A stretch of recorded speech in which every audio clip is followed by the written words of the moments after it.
In this video, we'll be taking a look at 5 MLB games happening on May 16, 2026, and providing you with free team picks and total picks for each one of those games, so 10 picks in total. Welcome back to Cash Out Sports. Let's dive right into it. Oh, and don't forget to subscribe and to click the bell icon to get notified as soon as these videos get released, so that you have more time to plan out your bets as we provide these videos on a daily basis. I can guarantee that you'll have all the important information that you'll need on these 5 MLB games after fully watching this video.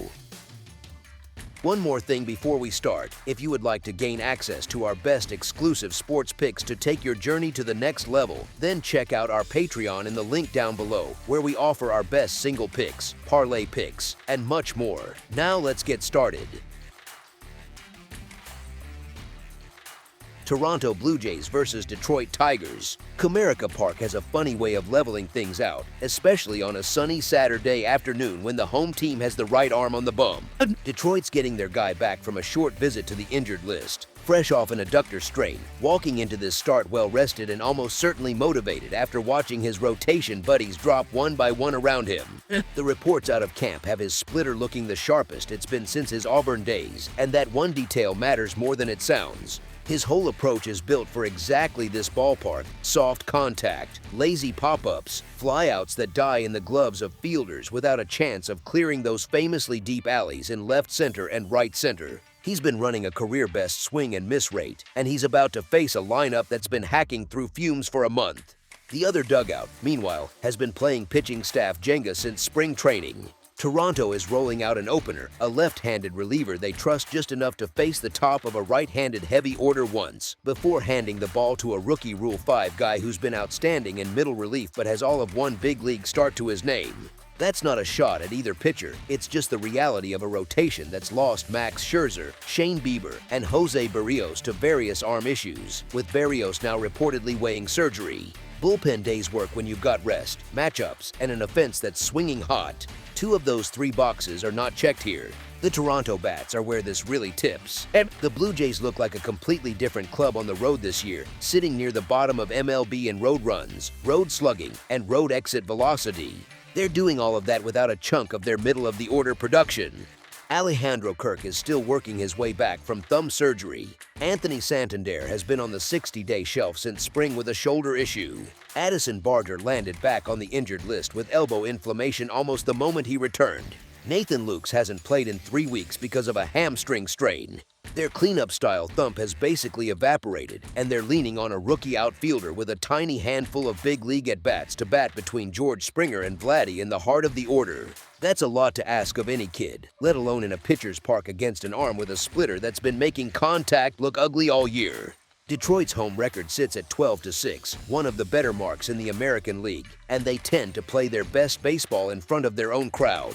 A Jay Hinch knows how to script these post-injured list returns. He'll keep his guy on a measured pitch count, lean on a bullpen that's been better than its reputation, and let the home crowd do a little of the heavy lifting in the late innings. On top of all that, the betting public is leaning hard on Toronto, pushing the Blue Jays down on the money line despite every red flag flapping in the road offense. That's the kind of contrarian water you want to wade into, especially when you're getting plus money instead of laying juice.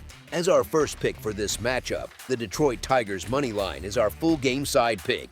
The number 8 has been sitting on this game all morning, and honestly, that feels generous when you stack up everything working against runs at Comerica today.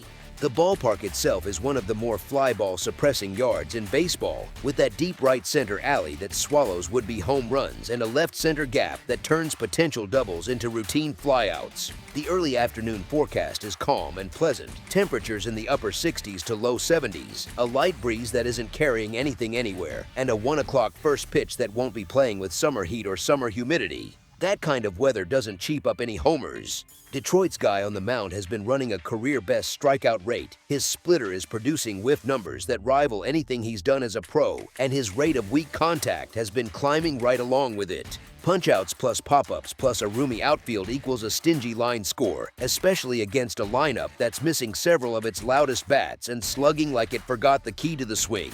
Now flip the field.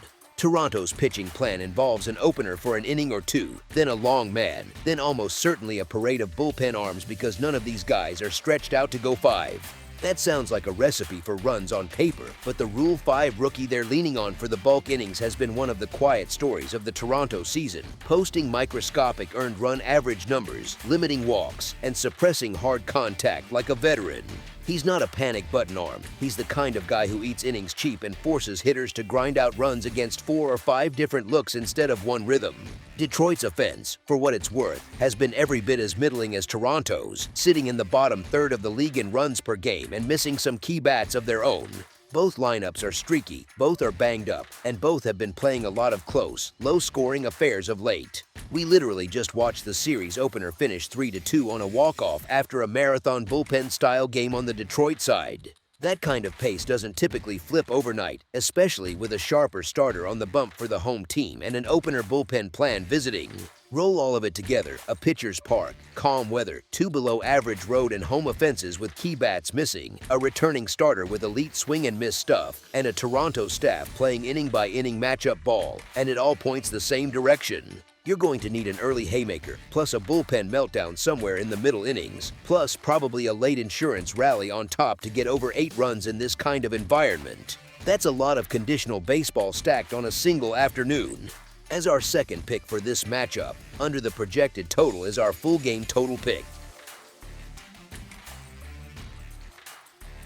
Kansas City Royals versus St. Louis Cardinals. Saturday afternoon baseball at Busch, and these two clubs walk into the same building with completely opposite vibes. One side just got their teeth kicked in across the state, swept clean in Chicago, 4 straight losses, road troubles piling up like laundry you keep ignoring. The other has quietly flipped what everyone expected to be a long rebuild year into the surprise story of the National League Central, winning 11 of their last 16, a young roster that plays like nobody told them they were supposed to lose. That alone tells you which dugout is loose and which one is gripping the bat too tight. Now stack the records on top of that and the picture gets even uglier for the team coming in from Missouri's other side. The Royals are sitting at 19-25, but the ugly part is the 6-15 mark away from Kaufman, one of the worst road splits anywhere in the league. The Cardinals are 25-18, and even though they've been a coin flip at home so far at 10-10, momentum is a real thing in May baseball, and right now it's wearing the birds on the bat. The pitching matchup tilts subtly towards St. Louis too, because the Cardinals' right-hander has been a bit shaky on the surface yet keeps finding ways to make a game out of his starts, while the lefty taking the bump for Kansas City has been treated like a T in recent outings, coughing up runs in clusters across his last handful of trips to the mound. That's a brutal matchup for a Royals offense that's already missing its rhythm and missing its star pitcher behind him in the rotation. And then there's the soft stuff, the I-70 rivalry, the day game energy, the Stan Musial bobblehead giveaway pulling a fired-up crowd into Busch, all of it working against a road team whose ace is on the injured list, whose closer is shut down with a shoulder problem, and whose bullpen depth is starting to look like a band missing half its instruments. Stack all that into one frame and the home team has the better starter on paper, the better lineup right now, the better health profile, and the better feel. As our first pick for this matchup, the St. Louis Cardinals money line is our full game side pick. Now flip the script over and stare at the run side, because the storylines stack up just as fast here. You've got two starting pitchers, neither of whom is letting anybody sleep easy through the early innings, both carrying earned run averages that whisper bring snacks. This might take a while. The Cardinals starter has been giving up traffic by the boatload all year. Hits, walks, hard contact, the kind of profile where one bad inning balloons in a hurry. The Royals lefty has been even rougher recently, getting tagged for nearly a run per inning in his last 5 starts, the kind of stretch where the catcher's mitt starts feeling more like a baseball glove than a target. When both starters walk into the building wobbling before the first pitch, the total tends to wave the white flag pretty quickly. And the bullpen picture only pours more gasoline on that fire, especially on the Royals side, where the back end of the pen has been duct taped together for weeks. Their closer is dealing with a rotator cuff strain, their ace is on the shelf with an elbow issue, the rotation depth keeps getting shipped up from AAA, and that's the exact recipe for late inning runs that turn a 4-3 ballgame into a 7-5 swing in 2 batter blinks. Both lineups can swing it too. The Cardinals are a top 10 offense in runs scored per game, hitting at home where they've been chipping away even on rough nights, while the Royals have a generational star at the top of their order who can flip a scoreboard with one swing against a shaky pitcher. Tag in the afternoon sun, comfortable 77-degree weather, no monster wind to knock balls down at Busch, and you've got conditions that don't really argue against runs scoring. A total sitting at 9 in a game with 2 question mark starters and 1 bullpen running on fumes isn't pushing back hard. It's leaving the door cracked open and politely asking somebody to walk through it. As our second pick for this matchup, over the projected total is our full game total pick. Arizona Diamondbacks versus Colorado Rockies. There's a particular kind of energy that wakes up inside a baseball team after they've just been embarrassed at home, and that energy is exactly what Colorado is carrying back into Coors Field on Saturday afternoon. Friday's 9-1 result was the kind of game that puts an entire dugout in a foul mood overnight. Baseball, though, is the most amnesic sport on the planet. A team that gets stomped in May tends to walk out for the next afternoon's game with the kind of edge that doesn't show up in any spreadsheet. And on the other side of the field, the Diamondbacks aren't exactly cruising into this matinee with their feet up on the dugout railing. They're sitting at 21-22, hovering right around the league's mediocrity line, which is a profile that looks awfully different when you ask it to lay road favorite chalk at altitude than it does when it's beating up on someone at Chase Field. And altitude, that's the lurking variable that nobody on a Saturday afternoon broadcast ever fully respects until the 3rd inning, when somebody hangs a slider and watches it leave the yard like a paper airplane.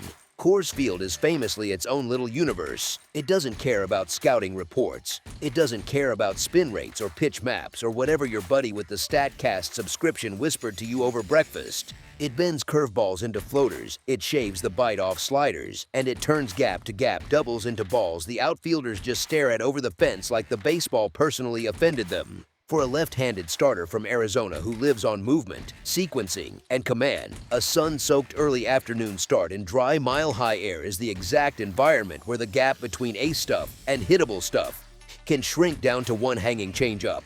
Colorado, meanwhile, gets to roll out a veteran arm with a 6-pitch mix, the kind of pitcher who isn't trying to overpower anyone, just outsmart them, and home plate at Coors with a hometown crowd behind him is a much friendlier office than a road start under the lights in Los Angeles. Then there's the simple math of how the market priced this thing. The sportsbook is essentially telling you these two teams are nowhere near as close as their actual records suggest. That's the kind of overcorrection that tends to happen when one team won a blowout the night before and the public can't get the box score out of their head. Plus money on a home team in a division series after a humbling loss in the most chaotic ballpark in the sport on a Saturday afternoon with the sun on the field. That's the corner of the betting board where contrarian value almost always lives. The home side doesn't need to suddenly play like the 2027 World Series favorite here. They just need to do what they've been doing in pockets all year. Keep things close, scratch and claw at home, and stay alive long enough to let the building start working its magic on the opposing pitcher around the lineup's second turn. As our first pick for this matchup, the Colorado Rockies money line is our full game side pick. Now let's talk about what happens to baseballs in Denver, because this part of the conversation is non-negotiable. The thin mountain air is famous for a reason, and it does not announce itself politely. Routine fly balls turn into souvenirs. Lazy line drives find gaps that don't exist anywhere else in the sport. Breaking pitches that bend beautifully at sea level flatten out at altitude, leaving hangers that hitters lick their chops at like they're standing in front of a Vegas buffet. And this isn't just any random Tuesday in April. This is a Saturday afternoon, sun beating down, warm weather, mid-May matinee. The conditions for offense are about as inviting as the schedule offers all year. You've also got two starting pitchers walking out there with their own little wrinkles. One has been wrestling with extra walks lately, putting free runners on base in a building where free runners are gasoline on a campfire. The other carries a documented long ball problem from last season that has already shown up at his new home park a few times this spring. Bullpens aren't exactly fortresses on either side either, especially the home unit, and the deeper the game stretches into the late innings, the more middle inning arms start trotting out of the dugout and into hitter's heaven. And here's the part that should put a bow on the whole thing. Friday's series opener already cleared double-digit combined runs without breaking a sweat, with one side alone hanging up 9. That's the bats telling you in plain English that the ball is jumping and the swings are dialed in right now. The number sitting on the board for Saturday isn't asking you to scale Pikes Peak to clear it. It's asking you to clear a curb, 2 flawed rotations, 2 iffy bullpens, a ballpark that turns warning track flies into highlight reels, a weekend afternoon crowd hungry for fireworks after the home team got humbled the night before. Those ingredients tend to push the scoreboard hard in one direction inside this building, and the math on a Saturday afternoon at Coors almost always agrees. As our second pick for this matchup, over the projected total is our full game total pick.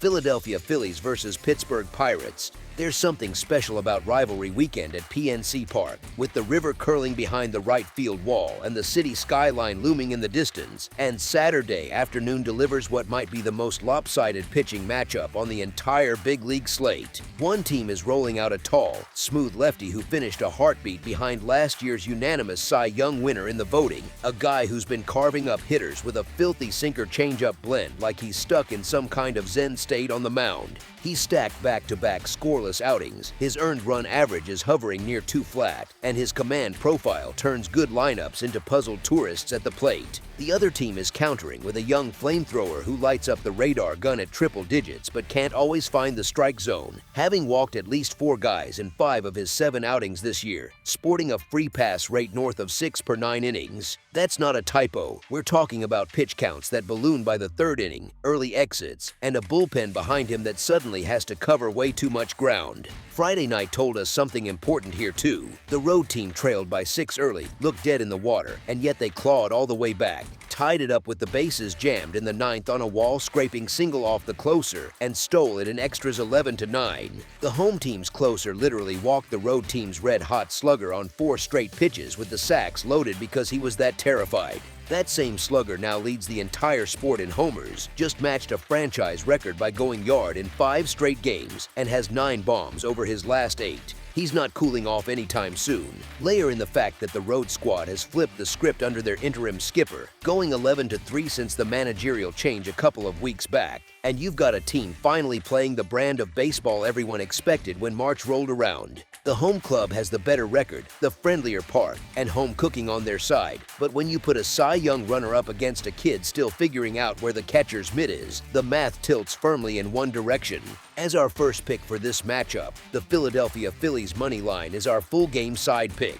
Now zoom out from Friday's chaos and look at what's actually about to unfold. Friday was a fireworks show because both starters were guys with 5+ earned run averages who couldn't keep the ball in the yard, and even then it took extra innings and a 6-run comeback to climb past the 8-run mark. Saturday is a completely different animal wearing a completely different uniform. The lefty headed to the bump for the road team is currently top 3 in the entire league in punchouts, has racked up 67 Ks to only 14 walks across his 9 outings, and induces grounders at a rate that would make an old sinker baller from the dead ball era tip his cap. He's the kind of arm that turns hitters into pop-up factories and quiet 9th-inning car rides home. The home team's lineup, even with all the off-season power they imported from elsewhere, has cooled meaningfully in recent weeks, scoring barely more than a run and a half per game across a recent 5-game stretch before getting a bit going against a bottom-feeding Colorado club. PNC Park itself has been one of the more pitcher-friendly venues in baseball this year, quietly suppressing both runs and home runs in a way that doesn't show up on the marquee but absolutely shows up on the scoreboard. The home team's young flamethrower has command warts, no question, but his actual damage allowed has been pretty manageable. 2 earned in 5 against Arizona, 3 in 5 against St. Louis, 2 more across 5 against the Giants, the kind of starts where the box score is messier than the run column suggests. Meanwhile, the road team's offense, despite the shiny recent stretch, still ranks near the cellar of the league in team batting average and on-base percentage, and has been noticeably worse on the road than at home. They burned through a lot of emotional fuel and a chunk of their bench Friday night in that wild comeback. Mid-afternoon games at this ballpark, with the wind doing its usual swirling thing off the rivers and the shadows starting to creep across the infield in the later innings, tend to play smaller than they look on the line sheet. Even a couple of solo shots from either side's heavy hitters wouldn't necessarily push this anywhere near the projected number. The pitching screams quiet, the park screams quiet, and the recent run scoring trend for the team coming in screams quiet. As our second pick for this matchup, under the projected total is our full game total pick.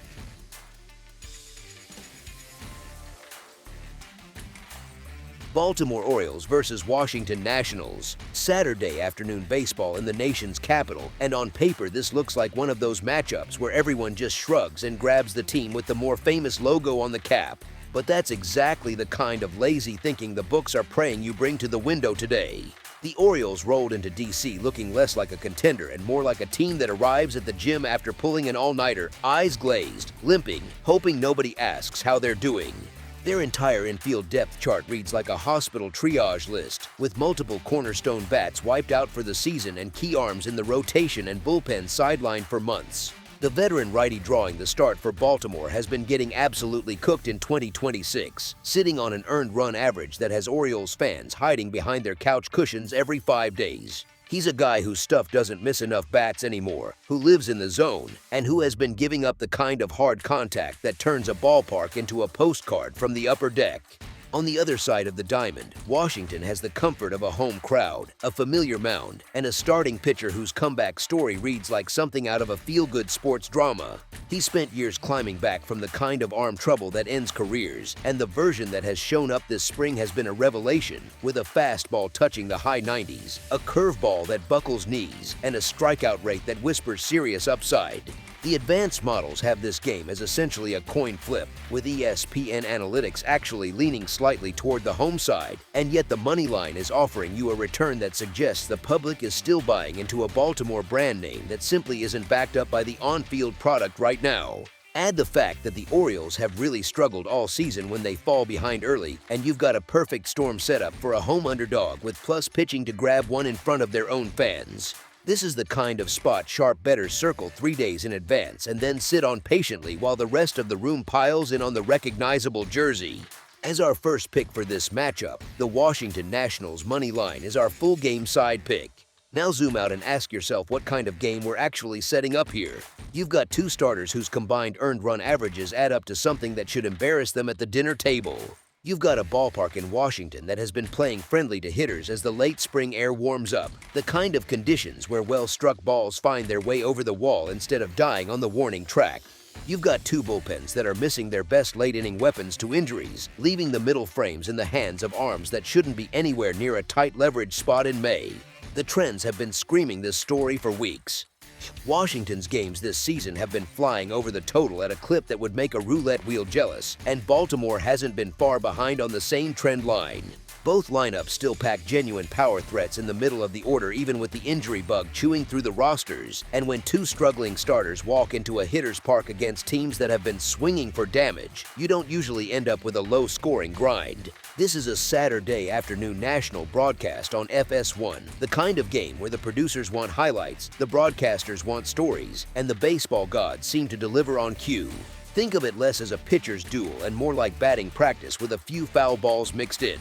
By the time the 7th inning stretch rolls around, that scoreboard is going to look like an arcade game high score, and the cardinal sin in this spot would be talking yourself into a low-scoring slugfest between two clubs that have shown zero ability to grind out tight, clean ball games lately.